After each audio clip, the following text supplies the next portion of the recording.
I want to Hmm. talk about the people that populate not only Northern Africa but explicitly populate the modern country known as Egypt, Hmm. and compare those people that live there now. It's common that when all of the History Channel and Discovery there do so many pieces on Egypt, Hmm. there's the implication. It's implied that the Hmm. people that populate Egypt now were the very people who populated ancient Egypt. Speak to that, please. Well, I mean, one could argue. I mean, it's a similar kind of situation in America. How could you argue that the people who populated ancient America are the people who populate America now? Because America has been subject to a large degree of immigration. Kemet is the agriculture was the agricultural breadbasket of the ancient world, even though it was a river in the middle of the desert. You understand? Didn't rain, none of that stuff. It was almost a 900-mile long oasis that flooded every year because of the millions of tons of topsoils that came down from the Ethiopian mountains, Ethiopian highlands, Lake Tana, pushed the topsoils up the river, flooded every year like clockwork, made it so easy to do agriculture that they had time after the agriculture was to develop their mines, and they were protected in the middle of the desert. So these Africans created this civilization based on the observations of nature, and the observations of the world that ultimately lead to astronomy, to medicine, not just hocus pocus, but diagnostic medicine, surgery, herbal medicines, bone fractures, dentistry. All these things come right out of the Nile Valley civilizations. So this was a very attractive place in the ancient world. Imagine 4,000 years ago, 2000 BC, you have these huge giant pyramids, great temples being built, the best food in the world. People are making salads, man. They invented salad there. You understand? They have writing, they have linen clothes, they have doctors. Herodotus, the Greek Greek writer, sometimes called the father of history, in 450, 430 BC. He writes that the whole land is full of doctors, and there's a different doctor for every ailment. So here we have people who are established on the historical scene. It becomes a place of immigration. But before you go to immigration, did Herodotus allude to what these people look like that he Oh described? yeah, Herodotus, in book 2 of the histories, Herodotus says that the people of Colchis are descendants of the Egyptians, because they have dark skin and woolly hair. Okay, now first of all, who's Colchis? Okay, okay, what is Colchis? If you remember your ancient history, the first Greek writer is Homer. Homer writes in his book The Odyssey the story of Jason and the Argonauts. Okay, and they're looking for this golden fleece. And where is this golden fleece located? Colchis. Colchis is an area that's near the upper Mediterranean, I guess near Turkey, maybe modern Turkey, that area now. And in ancient times, I think it was Sesostris the first. I have to double check my notes on that. But who led armies from ancient Egypt there and populated. When armies stay in a place, their soldiers intermarry with the women and the rest.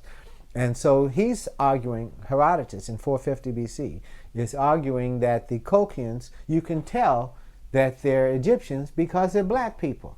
It's like if I went to Philadelphia right now, and I went down to 12th and Vine, and I said, these people are descendants of the Chinese because they look like the Chinese. It's obvious. So in the ancient world, it was obvious that the Kemites were black. And the other thing is that all you have to do is look at their artifacts.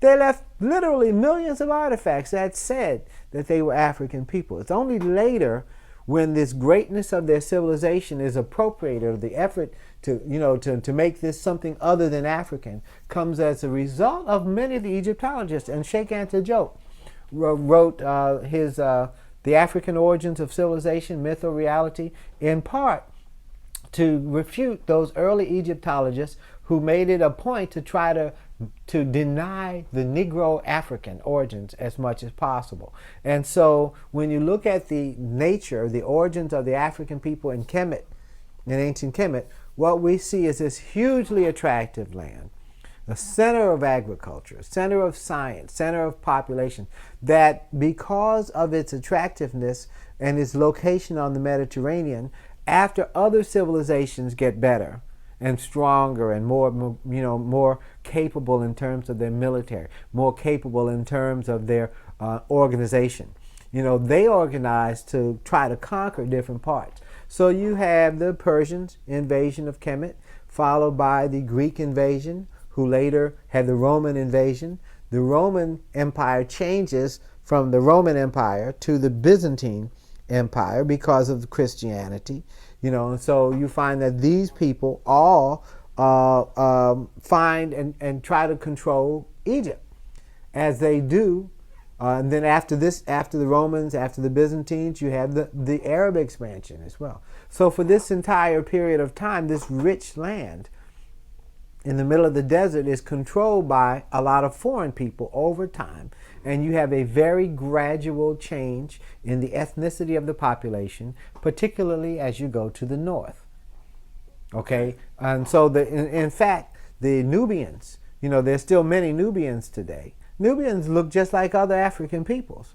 And, the image that we get of Ethiopians, we tend to think that Ethiopians look like Haile Selassie, look like the Amharics. Ethiopians, man, Ethiopians has every type of black human being in the world represented in one country. And you know what? I mean to jump in on you. One of the things that I have on my list that I want to get into, and we're going to get into it, no matter how many times we get together, I want you to talk about it. Okay. I want to do a piece on what I'm calling the faces of Africa, to wonderful. debunk the myth that people have in their minds of the African is the only type of African being dark skin, coarse hair, broad nose, thick lips like mine, and to get into all the different kinds of looks of Africans, because that's true. That's what Dr. Ben talked about when I interviewed him. Dr. Ben his family's Ethiopian. Right, he's an Ethiopian Jew. He's an Ethiopian Jew. If you think about it, mankind starts in Africa. Remember how the two things that we have to get in order to understand Africa at all: size and ancientness. Okay? Size and ancientness. Mankind starts in Africa. And it moves all over this huge place. And then it moves to other parts of the world. So when it moves to other parts of the world, mankind adapts to those parts and they start to change physically. They have limited gene pools, small communities, limited gene pools, and they start to look like those people in that area. Why doesn't that happen within Africa? And the answer is it does. So you really do have different types of Africans, different physical types of Africans. And that's good. I mean, my experience is interesting, my personal experience. Because I always tell people I'm not the darkest brother in the room.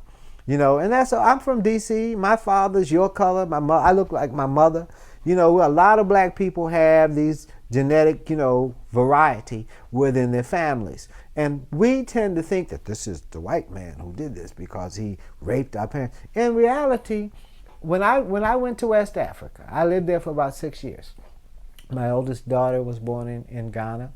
I met her mother in Sierra Leone, and I went there. People would, after I lost some of my Americanness, when I say the Americanness, we have this absolutely negative image of Africa in our hearts.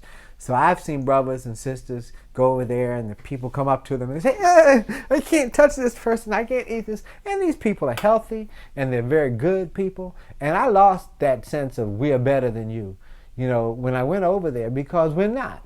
We're all African. That's right. We take on the European-centered racism relating to Africa. So I lost that stuff. After a while, I just lost all of it. People would come up to me from the States and they would think I was a Ghanaian. And Ghanaians are generally darker than me. It's because it's the spirit of that negativity is gone. People in Mali would come up to me and talk to me in Bambara or Fulani because I look like a Fulani man. That's who I look like. I look like a number of Bambars.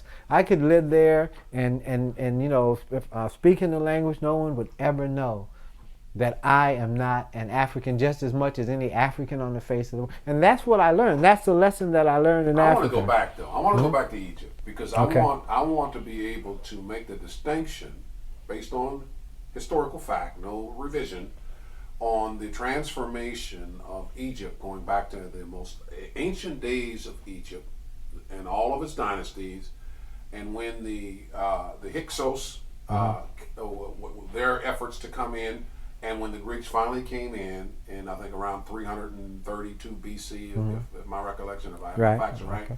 and then on into the Arabs in on the 7th century. But okay, AD. look at the time frame we're talking about. Okay. See, that's the point. The point is, okay, if you wanted to say these people here, the Americans, have been here, you know, and they were the original Americans, of course they're not. Original Americans didn't look like them. Okay, and it's because they immigrated, you know, and to some degree, and to a large degree in this country, colonized. But Kemet is a place where a lot of immigration took place over a long period of time. Now, how long is this period of time? Our sense of history is skewed in this country. We tend to think history in terms of 10, 20, 30-year periods. Not so in ancient history, not so in the world history. World history is measured sometimes in clumps of 400 and 500 years. Some of the dynasties that we talk about were like 400 years long. You know, our own sense of history doesn't put anything there. You know, England has had a dynasty only 1,000 years.